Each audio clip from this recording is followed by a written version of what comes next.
there, I'm Janelle Lawrence and welcome to my channel. In this video, I will help you calculate how many instructional days you actually have. Now, you might say, oh, everybody knows we have 180 days, but how did we arrive at that number? And is that number accurate for how many school days we have?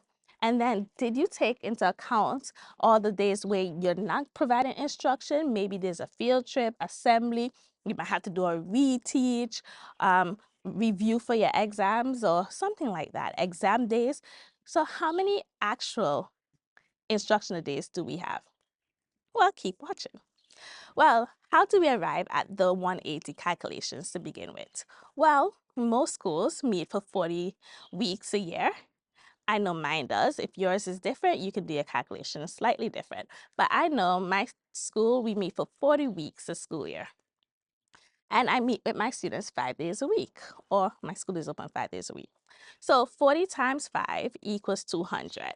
And then we can subtract holidays, breaks, and school closures, and you see we get closer to 180. So let's go. 40 times 5 is 200. And after looking at the after looking at the district's calendar, and I deducted all the breaks that we're going to have, I ended up with 17 holidays, breaks, and school closures. All right, so holidays like the religious holidays, the breaks like Thanksgiving, winter break, those kind of things, and then closures like clerical day, chancellor's day, and whatever else is on here. I have subtracted that out. And next year, 2020, and next year, the 2026-27 school year, we have 17 of those days. Yay, us. So 200 minus 17 equals 183. And I'm assuming there's a few in there for like snow days and anything else that might interrupt learning. But that's what we have. Now that's 180, but I did not subtract for state exams, which in my school is going to be 4 days, 2 days for ELA, 2 days for math. Oh, if I was an 8th grade teacher, it'll be another day because they do the science state test, but I don't have that. I have reset days because this year I wished in January I had did 2 days of reset when they came back from break, just to reset the reset expectations and get our class ready, because when we returned in January, the behaviors were off the chart and I felt like I should have did something there to help with that. We have field trips. My school is very they support or they encourage a lot of field trips, because field trips are part of the learning experience. And then we have a lot of assemblies and special events. And then there might be some reteaching days. This year, or last school year, we had 2 snow days, and then they could just be random interruptions for whatever reason. So you have to include that. So with all of that, you don't actually have 180. Maybe you might be lucky with 160 days. I know I'm not that lucky, because at first we started out with 40 times 5 equals 200, and then we did our subtractions from there. However, I do not see my students 5 days a week. I only see my students 4 days a week.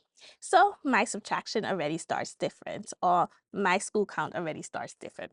So I have 40 times 4, which is 160. Already, I've lost 20 days just because I do not see my kids 5 days a week. Then, after I subtract my 17 holiday breaks and schedule closures, I have 160 minus 17, which is 143. Again, not that bad.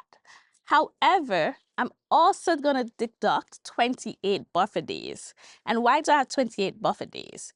Well, I'm going to take off 5 for the beginning of the year mini units. At the beginning of the year, I like to do a unit where we talk about what is respect and how that looks in the classroom, what is growth mindset, what is just stuff just to help us go. So 5 days of just getting our heads ready for school, and I go over the procedures. We ensure I do a lot of turn and talk and like how that procedure go, the entering and closing.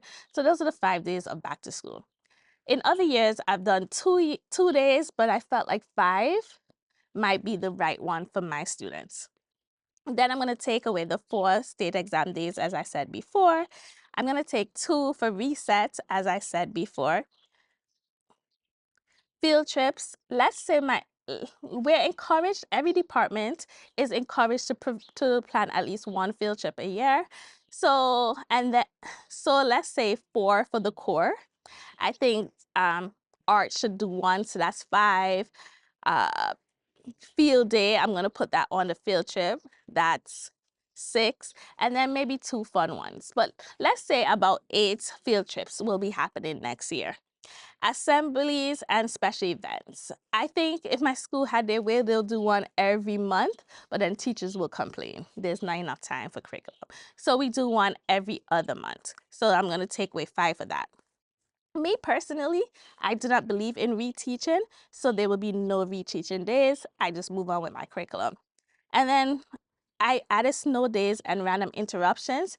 We haven't, last year we had 2 snow days. In other years we didn't. So I'm just gonna put those in just in case. And then random interruptions, I'm not sure what that would be. Maybe one time the internet was down, and if all my work is on the internet, that might delay me and I might have to do a reteach in that sense. When I say I don't do reteach, I mean like if someone doesn't get it, I don't do a reteach. I might reteach a section in the lesson for the next day, but I don't reteach the whole lesson. But that's something I can do another video on. But these are the days I have. And after I did all of that, I'm going to deduct 28 days. So if you're keeping track, 17 plus 28 is, I want to say 45. So we're going to subtract 45 days from 160. And now I am down to realistically 115 school days. So yes, 115 school days. If you want something like this where you can actually write and calculate, I know you can do it on your own, but if you want this this graphic or this template, I call it, you can look in the description. I'll have it linked below. So, or maybe I just have an insert here so you can see it. But realistically, I know I only have 115 days, and that is going to drastically change how I plan, because it makes no sense to plan for 140 days when I'm not going to see my students that much. Now, maybe we don't have those snow days and I get 2 extra days. That'll be really good. I could put for my buffer, but I want to make sure that I have 115 days. All right. So anyways, the sun is really shining out here. I do not own sunblock, so I think this is going to be it for now. Thank you for watching this video. If you want this template, I'll link it below. It's free for download. You just have to add your email, of course. Now, if you actually do this calculation, whether you download the template or not, please let me know in the comment section how many instructional days you actually have, your realistic one. And thank you for watching. Please subscribe to the channel, click the notification button so you never miss another post. All right, bye.